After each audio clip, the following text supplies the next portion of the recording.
So this is unprecedented for me. It's just like this is the greatest winter and fall, winter, whatever you want to call it. I guess it's technically still fall. Still fall. Right? It's just Still the fall. greatest fall of my life, football wise. This is amazing. The winter of Well, and Rich. technically, I mean, my 3 children were born, 2 of them in August and 1 in February.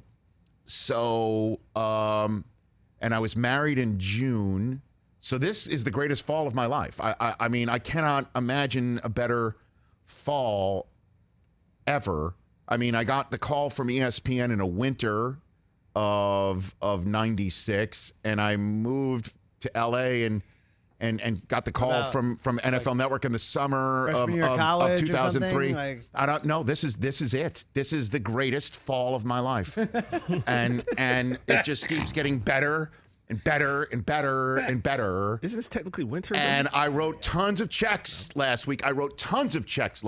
After beating Ohio State for the first time since I was the host of this show, and for years and years and years coming on this show and having Bofa kicked in, by the Bosas multiple times, and guests and bets that I made, and had to wear Michigan, I had to wear Ohio State gear here, and couldn't give Michigan gear away for my life to settle wagers. And I wrote check after check after check. You're over. And then comes the game, the Big Ten championship game, where those checks could be returned to sender by a terrific Iowa team, and an Iowa team that did not go undefeated, but an Iowa team that when you play Iowa, you're going to get a game where yards after the catch are very difficult. You're going to get a game where the field position war is going to be lost more than one. You gotta make sure that you don't make the mistakes. They're very well coached, and Kirk Ferentz has made it his business to stick it to teams like Michigan on the precipice of having a dream run. And Michigan came up with not one but 2 huge big plays, including the first run of 30 yards or more that Iowa had given up all year long, 4 touchdowns to go up 14-0. And just when I thought like this was definitely going to be one of those rocking chair nights, it wasn't, because Iowa was doing all the things that Iowa does. Michigan made the second half adjustments like they did against Ohio State and started putting the pedal to the metal, and wins the Big Ten championship game, and does so with the final score of 42-3, and 42 being the number of Tate Muir, the running back at Oxford High School, whose number Michigan was wearing on their uniforms, along with 3 other hearts for the 4 Oxford High School students who were murdered in their hallways and classrooms by a classmate last week. Can't make it up. Doing it with dignity, doing it with class, as my colleague Stuart Scott looking down on me right now, smiling, saying they finally did it. I'm tearing up about this stuff because I'm getting emotional. Doing it well, as Stuart would say. And they've got, I don't even know how to handle this. I don't know how to handle it. They've got a Heisman Trophy candidate in Aiden Hutchinson. He should go to New York. He could be the first overall pick in the draft. It's unbelievable how this team has blossomed and how much pride it instills in folks like me to see it happen. It's incredible. It's truly one of the greatest presents the sports world has ever given to me and anybody like me, and there's a lot of us who root for the University of Michigan. Now let me go petty, because I know you like it. Let me get the tea ready. What is better? What can be better than beating Ohio State and then beating Iowa, which sticks it to Michigan quite a lot. And in the process, telling Michigan State that their win against us that they puffed their chests out about was nothing more than a speed bump and a character-building loss on the way to the Big Ten championship. It's gone. It's forgotten. Great one. Good for you. You know what that is? That's a peach of a win. Enjoy Atlanta. Enjoy going to Atlanta, Spartans fans. That's a good one. Against Pittsburgh. Michigan State, your consolation prize is Pittsburgh in the Peach Bowl. Enjoy it. And all of this denies Notre Dame a seat at the national championship quartet table. Oh, what an incredible way for this all to play out. And Ohio State, look, man, great run, terrific run. It's all good. One of your kids in the quarterback room who's so terrific, he's leaving, he's out because your Rancho Cucamonga kid keeps getting cold against Michigan. That's great. It's terrific that Stroud's sticking around. Love it. Love it. Because we like quarterbacks who can't beat Michigan. So that's great. That's good. And as much as I love the Rose Bowl and everybody who's here at the Rose Bowl, it'll be great to see all of you folks around here in your scarlet and gray slacks and shirts and hats. I'll help you with your dinner reservations. It'll be I'll be just waving hello to. I hope I run into every one of you here in Los Angeles as you prepare for your big game against Utah. It'll be great for you. Good for you. You got security that it'll week? be great. Hey, no. You made the Rose Bowl. You're taking on Utah. It's a big game for Utah. Enjoy having somebody gunning for you because the target's on your back and they're trying to make a program-building win against you in a bowl game. Enjoy it. They don't know what to do right now that they're out and seeing Luke Fickell go with Cincinnati. It's just like it's the chef's kiss in every possible way. Oh, baby. I don't know what I've done to deserve this. I really feel really good about it. And It's like the luck of the Irish, Rich. You're not Irish. You know what? Exactly. It's luck of the Jewish. I don't know. Is that a thing? I don't think it is. Because we'll be like, the portions of luck, not so great. The schmear of luck. It's just not. The service wasn't great for the luck. Not the best. And now comes the page turn. The page turn with tons of house money. Tons of house money. House money everywhere for everybody. Turning the page, it's Monday. House You just won. money everywhere coming up. House money.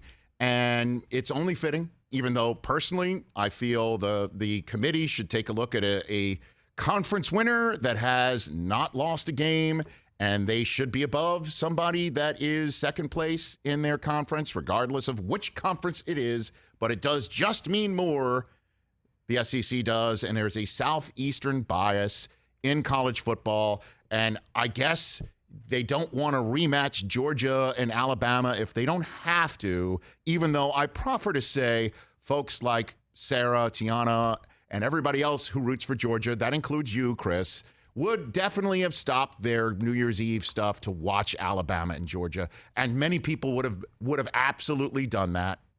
Absolutely done that. And the Midwest would have loved Michigan versus Cincinnati. And then we would have guaranteed ourselves of not seeing an SEC rematch for all the enchilada.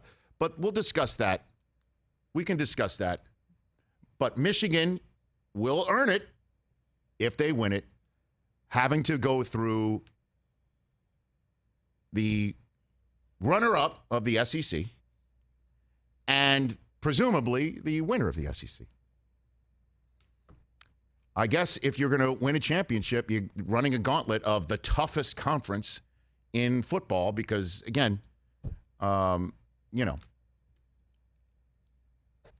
so you wanted Arkansas. an easier game? No, I'm not saying that. You got to play That them. is what you're saying. No, I'm not saying that. I'm saying I feel for Cincinnati. That's what I'm saying. So Cincinnati should join the ACC and win that. Well, they're about to join the Big 12. Good. So, Well, we'll see how good they really are. yeah, we will. Well, we'll see how good they really might be against Alabama. That Because game's I'll tell you not what. gonna be I'll tell you close. what. I'll tell you what. This was the soundbite of the weekend. This was the soundbite of the weekend because Alabama was an underdog for the first time in forever, to use the frozen phrase. 90 games. It's or something? insane. Yeah. Okay. Yeah. Because everybody saw Georgia go undefeated all year, beating a Clemson team that was down. And then, their out-of-conference opponents, UAB and the third place, Big South, Charleston Southern, and Georgia Tech, I guess, were impressive wins. And then the rest of the SEC, the best team that they faced was Kentucky. I wrote that down here. 9-3, their best record there. So Georgia comes in as the favorite. And With the number one defense that gave up 6 points a game. understood. Yeah, I mean, that's why. Understood. They really should have been a bigger favorite. Look, man, all I know is that Nick Saban, in the same way that I'm like looking around saying, really, this is happening? I don't, honestly, I cannot believe I watched Jim Harbaugh hoist the Big Ten championship football. And certainly this year where they were picked to finish fourth in their own division in the Big Ten going into the season. Unranked. you And guys. right. I think they're the first team ever to make the college football quartet that was unranked coming in. Yep. Michigan, Crazy. the Maize and Blue Blood of Ann Arbor, Michigan. I'm looking around saying, I don't know what's happening here. Nick Saban had to be like, I don't know what's happening here, but I'm loving it because he's always referred to the media talking up his team and him forcing him at some point to tell his team, you're not all that. Don't listen to the outside, okay? Because I don't want to get got this weekend because all y'all are listening to what the media is serving up in spoonfuls about how good you are. And now it's my job to have to not only figure out the X's and O's and all this stuff, but maintain your expectations of just how good you are when all you're hearing on ESPN and every other show is how terrific you are. He refers to that as rat poison. But this is what he had to say after winning the SEC championship game against Georgia as an underdog. You guys gave us a lot of really positive rat poison. The rat poison that you usually give us is usually fatal. But the rat poison that you put out there this week was yummy. Yummy. I mean, the smirk. Yummy. He just, man. So now that rat poison goes back to being the fatal rat poison in his estimation, because that's the way that one went. We certainly are. What's the current Las Vegas numeral being placed out there for the Cotton Bowl, Christopher? 13.5. That's only going to go up, I think. That's only going to go up. I bet it gets to like 16 by game time. We got a whole month. Oh boy, that's going to be a ton of rat poison. I'm away the rat poison. Blowout coming. So, you can't say, even though you just said it, that I'm advocating that Michigan should have gotten an easier game when prior to beating Iowa in my check writing last week, I've told you and this microphone, this audience, and Sideline Mike of Atlanta, I plan to hear from you a lot over the next 3 weeks. Bring it. Bring them on. Yeah. I'll take a piece of that. It's going to be a great game. I will take a piece of that because I really like my team and I like how they go about their business and I like how they're feeling and I like how they feel about one another, and it's contagious. I feel it through the television set and I feel it when I read about it. So there's all of that. Thank you to my football team, the coaching staff, the men and women of Michigan football, as Jim Harbaugh referred to it after the victory on Saturday night. My God, was that incredible. And then, of course, the final number matching Tate Mears' number. Can't make it up, man. Hey, you watched all the way to the end. Thanks for that. Watch more right here.